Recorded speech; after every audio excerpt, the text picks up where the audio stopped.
اللہ الرحمن الرحیم. صبح پاکستان لائیو کے ساتھ میں ہوں سامعین محترم آپ کا میزبان انجم صحرائی. دوستو، بحیثیت مسلمان ہمارا عقیدہ ہے اور ہمارا ایمان ہے کہ اسلام ایک دین فطرت، ایک مکمل ضابطہ حیات، امن اور رواداری کا مذہب.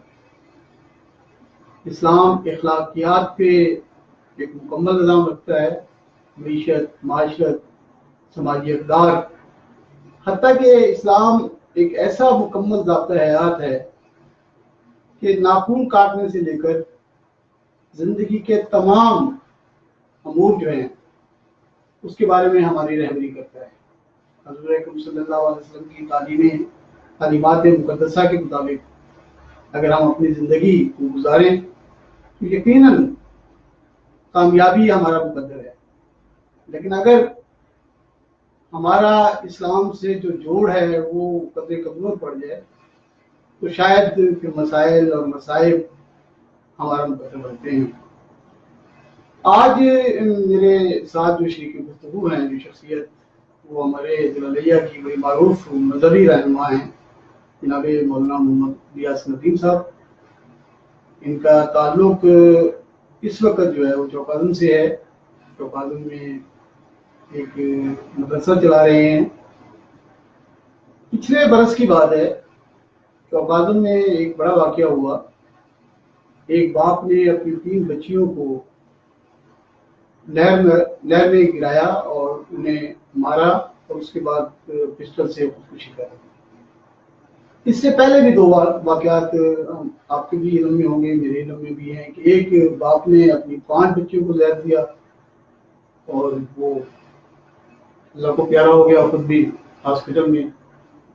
اس سے پہلے ایک بچی دوبارہ کے تھل میں درخت سے لٹکی ہوئی نظر آئی. تو یہ آخری واقعہ تھے جس میں ایک باپ نے اپنی 3 بچوں کو نہر کے میں گرایا اور ڈبویا. اس کے بعد مجھے چوکاظم سے ایک سیمینار میں شرکت کی دعوت ملی جس کا عنوان یہ تھا کہ آخر ہمارے معاشرے میں عدم برداشت، مایوسی، اللہ سے نا امیدی، نعوذ باللہ سماج سے لا تعلقی، یہ کیوں پیدا ہو رہی ہے؟ تو وہاں مجھے جناب مولانا محمد الیاس ندیم صاحب سے ملاقات کا شرف حاصل ہوا. میں نے ان کی گفتگو سنی. آج یہ میرے ساتھ میرے مہمان ہیں. السلام علیکم جناب. وعلیکم السلام ورحمۃ اللہ. کیا حال ہے؟ خیریت ہے؟ الحمدللہ، شکر اللہ. اسلام بڑا ایک خوبصورت مذہب ہے. تو ہم چاہیں گے ذرا تھوڑا سا کہ اسلام کی کیا خوبصورتی ہے جس کو ہم لوگوں کے سامنے پیش کر سکتے ہیں اور ہم اپنا جو اپنا ٹائم ٹیبل ہے اس خوبصورتی کے سارے خوبصورت بنا سکتے ہیں اپنی زندگی کے ٹائم ٹیبل کو. جی ارشاد فرمائیے گا. نحمدہ و نصلی علی رسولہ الکریم، اما بعد، اعوذ باللہ من الشیطان الرجیم، بسم اللہ الرحمن الرحیم. اسلام تو سارا خوبصورتی کا دین ہے. جی. ہر پہلو جسے بھی ہم دیکھیں، آقا صلی اللہ علیہ وسلم کی زندگی کے جس پہلو کو بھی دیکھیں اسے خوبصورتی بھی آتی ہے. جیسے آپ کا سر سوال ہے تو چند ایسی باتیں، صحابہ کرام بھی آقا صلی اللہ علیہ وسلم سے سوال کیا کرتے تھے کہ آقا ہمیں کچھ ایسی باتیں بتا دیں جن پہ عمل کر کے ہم ذرا جلدی کا راستہ سفر طے کر لیں، اچھا نام پیدا کر لیں. تو اس نسبت سے جیسے آپ نے کہا ہے، اگر جتنی بھی حدیثیں ہیں اور آقا صلی اللہ علیہ وسلم کی ساری احادیث کو دیکھ کے، آقا صلی اللہ علیہ وسلم کی زندگی کے سارے پہلوؤں کو دیکھ کے، اور جس کی آج ہمیں سب سے زیادہ ضرورت ہے وہ ہے اخلاقیات، اچھے اخلاق. اب اگر ہم آقا صلی اللہ علیہ وسلم کی زندگی کو دوسرے پہلو بھی دیکھیں، آقا کی تو ہر زندگی ہمارے لیے مثل نمونہ ہے. آقا صلی اللہ علیہ وسلم نے نماز پڑھی اور ایسی نماز پڑھی کہ اللہ نے خود آ کر کہا، میرے محبوب یا ایھا المزمل قم اللیل الا قلیلا نصفہ او انقص منہ قلیلا. آپ تھوڑا نماز پڑھ لیں، کم نماز پڑھ لیں، آرام فرما لیا کریں. آقا صلی اللہ علیہ وسلم نے اگر امت کا غم کھایا تو اللہ نے کہا، میرے محبوب تھوڑا غم کھائیں، لعلک باخع نفسک، آپ اپنی جان کو اتنا جوخم میں کیوں ڈال رہے ہیں؟ یہ امت کا غم اور عبادات ایک خالق کے ساتھ تعلق والا پہلو، ایک مخلوق کے ساتھ تعلق والا پہلو، دونوں پہلوؤں پہ اللہ اپنے محبوب کو کہتا ہے تھوڑا کم کر دیں۔ لیکن جب آقا صلی اللہ علیہ وسلم نے اخلاق دکھائے اپنے دوستوں کے ساتھ، دشمنوں کے ساتھ، اپنوں کے ساتھ، پرایوں کے ساتھ، سختی کرنے والوں کے ساتھ، غلاموں کے ساتھ، مالداروں کے ساتھ، جب اخلاق دکھائے تو اللہ نے کہا کہ محبوب انک لعلی خلق عظیم، محبوب آپ کے اخلاق کے کیا کہنے، یہ تو اور بڑھاؤ۔ میں یہ اپنے انداز میں اس کا ترجمہ لے رہا ہوں کہ اخلاق کی باری پہ تو ایسی بات ہے کہ ان کو اور بڑھایا جائے۔ اس وقت جو ضرورت ہے یہ اس پہلو کی ضرورت ہے، آقا صلی اللہ علیہ وسلم کے خلق والے پہلو اور حضور کی معافی اور درگزر والے واقعات وہ امت میں پیدا کیے گئے، امت کو سنائے گئے۔ العفو والمعروف خلقہ، معاف کر دینا، درگزر کر دینا، جن کی طبیعت ہوگی، اخلاق ہوں گے، احادیث بھری پڑی ہیں، اور پھر کس سے واقعات سے تو اکثر لوگ واقف ہی ہیں گے۔ تو میں یہ سمجھتا ہوں کہ ہمارے اچھے خلق ہوتے ہیں، اور خلق میں جو سب سے بڑی بات ہے کہ خلق ہوں کیسے؟ اگر ایک آدمی مجھ سے محبت سے بات کر رہا ہے میں محبت سے بات کروں گا، اور ایک آدمی مجھے جانتا نہیں ہے، وہ میرے دور سے گزر رہا ہے، اس نے مجھے کیا دکھ دینا ہے؟ جو خلق کا پہلو ہے جس کی آج ضرورت ہے وہ ہے برداشت کرنا۔ وہ پہلے اپنوں سے ہوگا برداشت کرنا، وہ جاننے والوں سے ہوگا برداشت کرنا۔ جس کو جانیں گے آپ اسی کو برداشت کریں گے نا، تو اجنبی آپ سے کیا تعلق ہے، کیا لینا دینا ہے، اور کیا آپ کو برداشت کا وہ زحمت دے گا۔ جی، بلکہ میں اپنی بات کا ریفرنس کے طور پہ یہ بات کہتا ہوں کہ بی اے کی انگلش کے اندر 2008 میں ہم نے امتحان دیا تھا بی اے کا، تو اس میں 13واں لیسن تھا ٹالرنس، بردباری۔ وہ اپنا سارا جب سبق لکھتا ہوں اینڈ پہ آتا ہے، وہ کہتا ہے جسے میں جانتا نہیں ہوں مجھے دکھ کیا دے گا، اور جو میرے پاس سے گزرا مجھے پہچانتا نہیں ہے وہ مجھے کیا کچھ کہے گا۔ کراچی میں بیٹھنے والے سے میں یہاں بیٹھ کے پیار کیسے کر سکتا ہوں، لاہور میں بیٹھنے والے کو میں اپنے دل کی بات کیسے سنا سکتا ہوں۔ یہ ساری باتیں اس نے بتا کر آخر میں کہا کہ بردباری کی برداشت کی ضرورت ہے۔ یہ ایک لیسن تھا۔ لیکن میں تو اسلام کے حسن کو یوں کہتا ہوں کہ جو دین، جو اسلام مردوں کو بھی سلام کہنے کا کہتا ہے کہ قبرستان کے پاس سے گزرو تو سلام کہو، جو مردوں کو بھی سلام کرنے کو کہتا ہے وہ زندوں کے لیے کیسی سلامتی کہو؟ کیسے مطلب ہے کہ زندوں کو مارنے کی بات کیسے کرے گا؟ یہ جو ہمارے ہاں ایک دہشت گردی کا کانسیپٹ بنا ہوا ہے، جس کو یعنی ہم پہ تھوپا جاتا ہے کہ یہ مسلمان اور اسلام، یعنی میں یہ بات کہ جو مردوں کو سلام کروا رہا ہے، تو کہتے جی مردوں کو آپ سلام کریں یا السلام علیکم یا وہ زندہ لوگوں کو کیسے خون بہانے کی اجازت دے سکتا ہے؟ سر ایک اور تعبیر خوبصورت، آقا صلی اللہ علیہ وسلم نے پانی کو کم بہانے کا حکم دیا، اور اس کی بے شمار واقعات ہیں۔ تو جب یہ واقعات میں اگر ہم پڑھ گئے تو وقت ہمارا یہی صرف نہ ہو جائے، تو اور بھی باتیں آگے آئیں گی۔ تو اس نسبت سے یہ بھی بڑے اہم واقعات، اصل میں چھوٹے چھوٹے واقعات ہی ہمیں علم نہیں ہے نا۔ اگر ہمیں یہ واقعات کا علم ہو تو زندگی بڑی خوبصورت بن جائے۔ ہم اس سے بڑی نیکی کی طرف جا رہے ہوتے ہیں، بڑی چھوٹے چھوٹے جو معاملات ہیں ان کو ہم ادھورا چھوڑ دیتے ہیں، پیچھے چھوڑ دیتے ہیں۔ حالانکہ چھوٹے معاملات بہتر ہوں گے تو بڑے معاملات زیادہ بہتر ہوں گے۔ کوئی شک نہیں۔ تو آقا صلی اللہ علیہ وسلم نے تو پانی کے کم بہانے کا حکم دیا، اور حضور کا فرمان، آقا صلی اللہ علیہ وسلم کا فرما دینا ہی سارا دین ہے۔ تو آقا فرماتے رہے ہیں کہ پانی کو کم استعمال کرو۔ جو دین پانی کو کم استعمال کرنے کا کہتا ہے وہ کسی کا خون بہانے کا کیسے کہہ سکتا ہے؟ اور جو دین دیکھیں، اور یہ جو سارے واقعات آتے ہیں دہشت گردی کے، ان کا اسلام کے ساتھ کوئی تعلق نہیں ہے، اور اسلام تو بردباری کا دین ہے، برداشت کرنے کا کہتا ہے۔ یہ اپنی مرضی کے لوگ، اپنی مرضی کے نظام چلانے والے، ان کا اسلام کے ساتھ کوئی تعلق نہیں ہے۔ لیکن سر اب حلال چیز کے اوپر تکبیر پڑھیں گے تو حلال ہوگی، نعرہ تکبیر لگا دینے سے کیا کسی کا قتل جائز ہو جائے گا؟ یعنی جب قتل، یعنی ایک انسان کا قتل پوری انسانیت کا قتل قرار دیا گیا ہے، تو وہاں آپ کیسے کہہ سکتے ہیں کہ ہم سب کو مار کے کہہ رہے ہیں جی اسلام زندہ ہوتا ہے؟ کیسے وہ سب کسی کو کیسے مار سکتے ہیں؟ دیکھو جی، اس کا اپنا فعل ہے، گھنونا فعل ہے، غلط کیا جس نے کسی مسلمان کے اوپر یا کسی کو دکھ دیا، ہم تو وہ لوگ ہیں جو ذمہ کافر کی بھی مال جان کی حفاظت کے لیے کھڑے تھے. ہم کسی کا خون کیسے کر سکتے ہیں؟ اسلام تو ایسا درس ہی نہیں دیتا. یہ لوگ اپنی مرضی کی غلط حرکات کر کے پھر نعرہ تکبیر لگائیں تو جہاد بن جائے. اصل وہ جو واقعات کے بعد آپ نے ایک سیمینار کیا جی سر.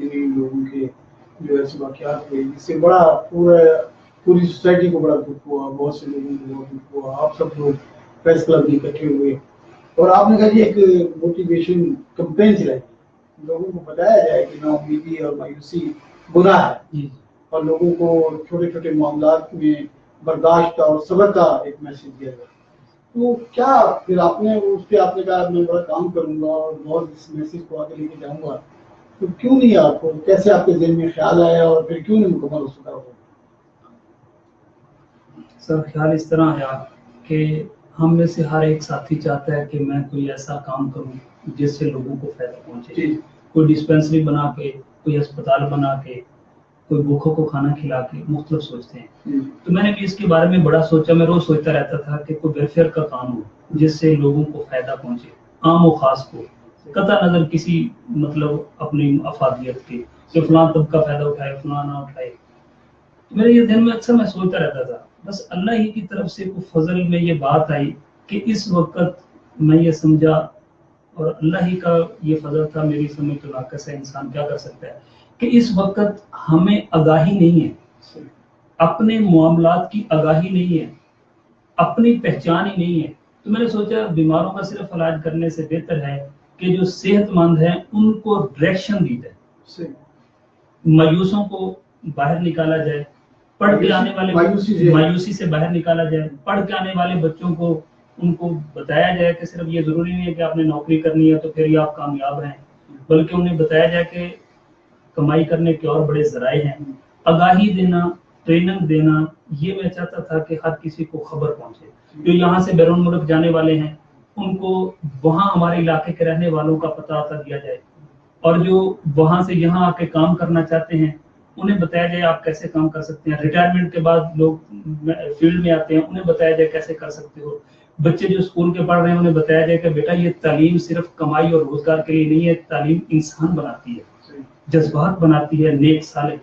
تو یہ آگاہی کا ایک آگاہی سینٹر بنے جس سے لوگوں کو آگاہی دی جائے کہ وہ خیر کا کام اور اپنے ذرائع اور اپنے بچوں کا پیٹ پالنے کے ذرائع اور لوگوں کے لیے نافع کیسے بن سکتے ہیں.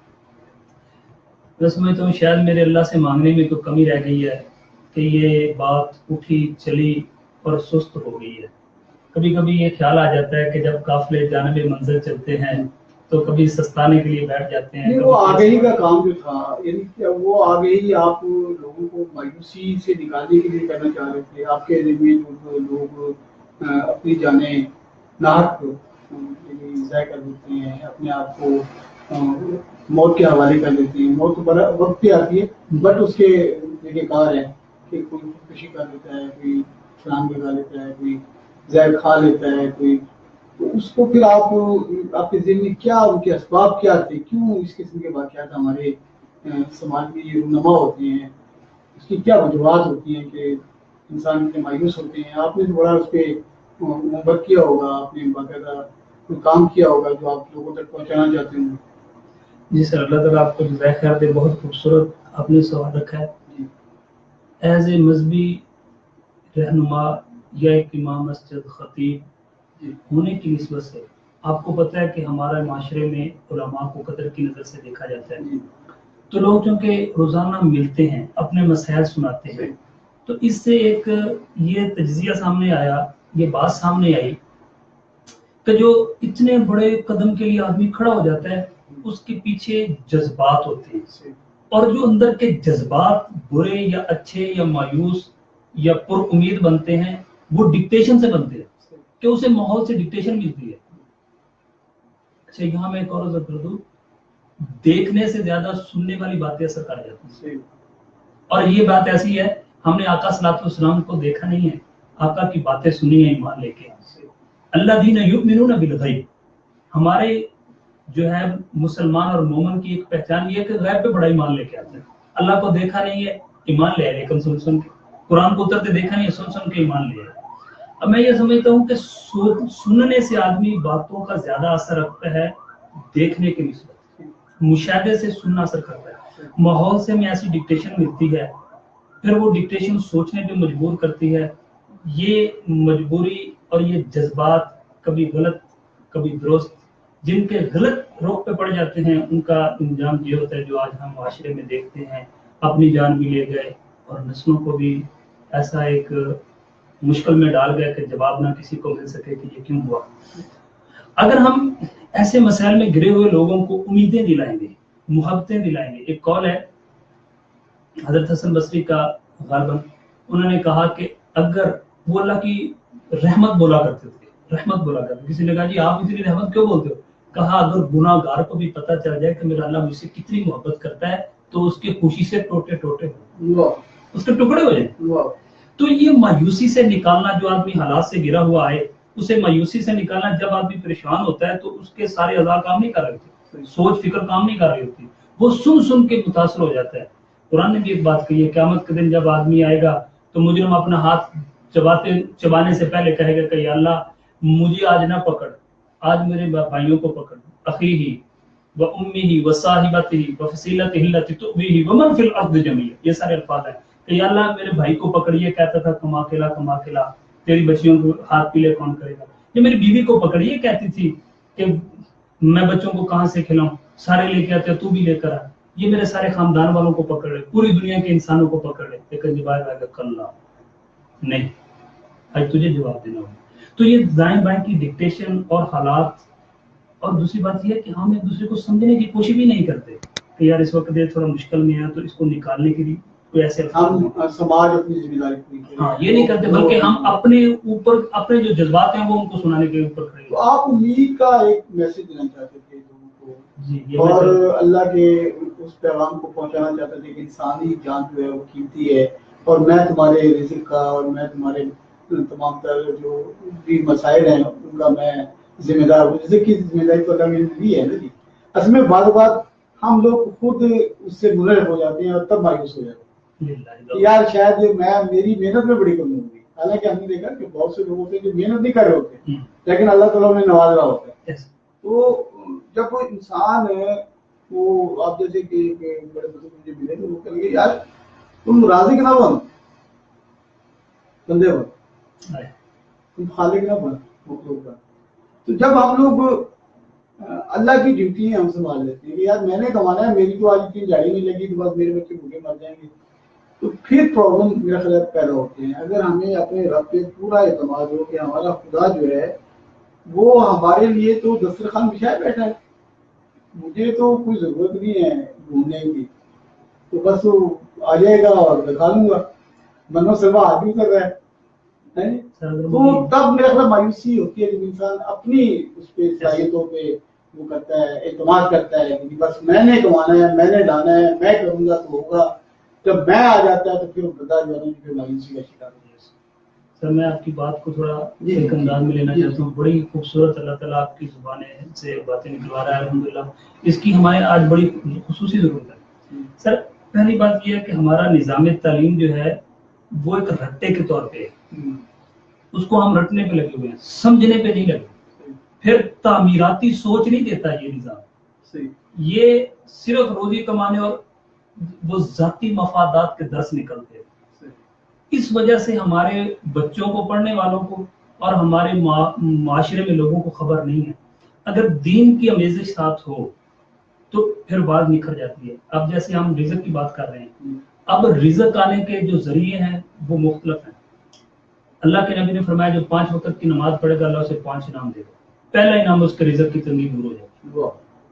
جس رزق کے لیے دیس بدیس پھرا، جس رزق کے لیے راتوں کو جاگا، دنوں کو تھکا، سردیوں میں ٹھٹرا، گرمیوں میں جھلسا، جس رزق کے لیے حلال حرام کے لیے کھڑا ہو گیا، جھوٹ بولنے پہ، خیانت پہ، رشوت پہ کھڑا ہو گیا، جس رزق کے لیے مشقتیں اٹھائیں، جس رزق کے لیے اتنا تنگ ہو رہا وہ رزق تو سجدوں میں پڑا ہوا ہے۔ آقا صلی اللہ علیہ وسلم کا قول حق اور سچ، کمی ہو ہی نہیں سکتی کہ جو 5 وقت کی نماز پڑھے گا پہلے اس کا رزق کی تنگی دور ہو جائے گی۔ پھر رزق لینے کے دروازے ہیں، جب ہم اسلام کی طرف سے دیکھیں گے ہمیں پتہ چلے گا رزق آتا ہے استغفار کرنے سے۔ اب میں ساری حدیثوں اور سارے دن کو اس کوزے میں لے کے آ رہا ہوں۔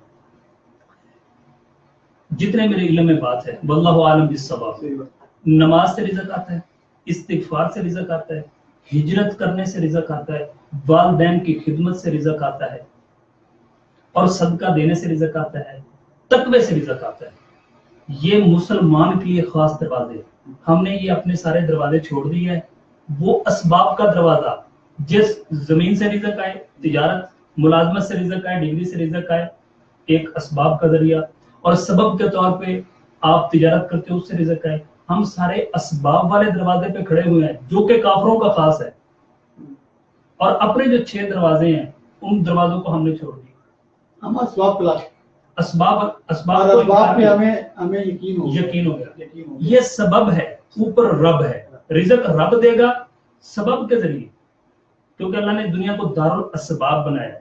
جیسے میں یہاں اپنی بات کی دلیل پہ کہتا ہوں کہ حضرت مریم علیہ السلام ہے، فجاء المخاض الى جذع النخل، جب آپ وہاں آ گئی اللہ نے آپ کو بیٹا دے دیا، اس وقت آپ کو کھانے کی طلب ہوئی. تو اب قرآن کہتا ہے کہ آپ حزی الى جذع النخل، درد ذیل میں ہیں، بچے کی ولادت میں ہیں، اب اتنی تکلیف میں ہے، اس حالت میں قرآن کا حزی الى جذع النخل، اے مریم جی آپ اس جو جھنڈ کھڑا ہے، تنا کھجور کا کھڑا ہے، اس کا کوئی پتہ نہیں ہے، تنے کی طرف حرکت کرے کیا ہوگا؟ تو ساقط علیہ کی رطبا جنیہ، حرکت کرنا تیرے ذمہ ہے، اس تنے سے کھجوریں تازہ گرانا رکھتے. اب دیکھیں یہ اللہ تعالیٰ رزق دے رہا ہے، سبب کے طور پہ حرکت کی ہے. دنیا دولت اسباب ہے، سبب کا انکار نہیں ہے. سبب کے طور پہ حرکت کی ہے، رزق اللہ نے بے موسم پھل میں دے دیا، بے موسم پھل دے دیا اور تنے سے دے دیا اور تازہ کھجوریں دے دی. یہ بات کہتی ہے کہ ہم نے سبب پہ یقین نہیں رکھنا. اب استغفار مسلمان کے ساتھ ہے، اس دروازے پہ اللہ آپ کو رزق دے گا. صدقہ کرو اس سے اللہ آپ کو رزق دے گا. سجدوں میں رزق پڑا ہوا ہے، آپ ہجرت کرو اس میں رزق پڑا ہوا ہے. ان پہ یقین ہونا خاص ہے. اسباب کے درجے میں سبب کو تلاش کرے. پھر ایک اور بات ہے، اللہ ہمیں کہتا ہے مسلمانوں کو، قرآن ہمارا کہتا ہے رزقکم فی السماء، جس رزق کو آپ رقبہ چھیننے میں لگے ہوئے ہو کہ رقبہ چھین لو، بھائی سے لڑ رہا ہے کہ جی مجھے رقبہ ملے گا تو میرا رزق ہے، اور بیٹا باپ کے ساتھ جنگ کر رہا ہے، اور یہ سارے معاشرے میں جتنی ہماری برائیاں ہیں یہ سارے رزق کے پیچھے جو شکلیں نظر آ رہی ہیں. اب ہمیں پتہ نہیں، میں یوں ان الفاظ کو لیتا ہوں سامعین سے بھی کہ کسی کا دل اس بات پہ دکھے تو مجھے معذرت کے ساتھ. اللہ کہتا ہے رزقکم فی السماء، تمہارا رزق ایک سٹور میں پڑا ہوا ہے. اب وہ تمہارا سٹور یہ رقبہ نہیں ہے، تمہاری ڈگری نہیں ہے، تمہاری کرسی نہیں ہے، کندھے کا پھول نہیں ہے. رزقکم فی السماء، وہ سٹور میں ہے، سٹور میں نے زمین پہ نہیں بنایا، شاید اس پہ کوئی غاصب آ کے قبضہ جا لے اور غریب بھوکے کے بھوکے رہ جائیں. وہ آسمانوں پہ میرا سٹور ہے، وہاں سے میں رزق بھیجتا ہوں، اترتا ہے رزق تمہارے سجدوں سے. وقت سے پہلے نہیں، نصیب سے. اچھا لیکن محنت تو سب اس کے ساتھ، یعنی اس کو رزق کو تلاش کرنے کے لیے وہ میں حزی الی جذع النخل، دلیل کے طور پہ حضرت مریم کو کہا جا رہا ہے درد میں ہو، درد ذیل میں ہو، تکلیف میں ہو، ایک تو تھوڑی حرکت کرو. تو حضور نے بھی اس بندے کو اسی لیے کہا تھا نا، جن لوگ کھلاڑی اور یہ لوگ رسی جاؤ اپنا رزق تلاش کرو، جا کے لکڑی کاٹو. جس نے کہا جی میں کیا کروں، میرے پاس تو پیسے نہیں ہے، میں تو کچھ نہیں کر سکتا. انہوں نے کہا ہے آپ لے آؤ وہ بیچی، اور وہ بالکل حضور نے کہا یہ تمہارا ہے اور یہ رسی ہے، جا کے اپنی محنت کرو، تمہاری یہ رزق بہت. اچھا ایک اور جو استغفار کے بارے میں بتایا آپ. جی سر. استغفار کے بارے میں تو بڑی خوبصورت حدیث ہے کہ جو بھی حضرت صلی اللہ علیہ وسلم سے پوچھا گیا تو انہوں نے کہا استغفار کرو، رزق کی کمی ہے استغفار کرو. کچھ اور وہ سارے یعنی اللہ سے بس توبہ کرتے ہو اور اللہ تعالیٰ سے اپنے گناہوں کی جو ہے نا سچے دل سے اللہ تعالیٰ کو راضی کر لو، اللہ تعالیٰ آپ کی تمام سے حل کر دے گا. ہے نا ایک حدیث، من لازم الاستغفار یجعل اللہ مخرجا من کل ضیق. تو یہ الفاظ شاید آگے پیچھے ہو رہے ہوں. تو جو استغفار کو لازم پکڑے گا اللہ ہر تنگی سے اس کے لیے راستہ پیدا کرے. حضرت امام احمد بن حنبل کی ایک آدمی اسی طرح زیارت کی، تو حضرت امام احمد بن حنبل سفر کر رہے تھے تو وہ مسجد میں گئے، تو مسجد سے باہر نکلے تو انہیں کھانے کی طلب تھی، تو ایک نے کہا جی میں آپ کی ضیافت کرتا ہوں، میرے ساتھ چلیں. اس کے گھر چلے گئے. اس نے کہا جی آپ بیٹھے، میں ذرا آپ کے لیے کھانا تیار کر لوں. وہ آٹا گوندنے لگا تو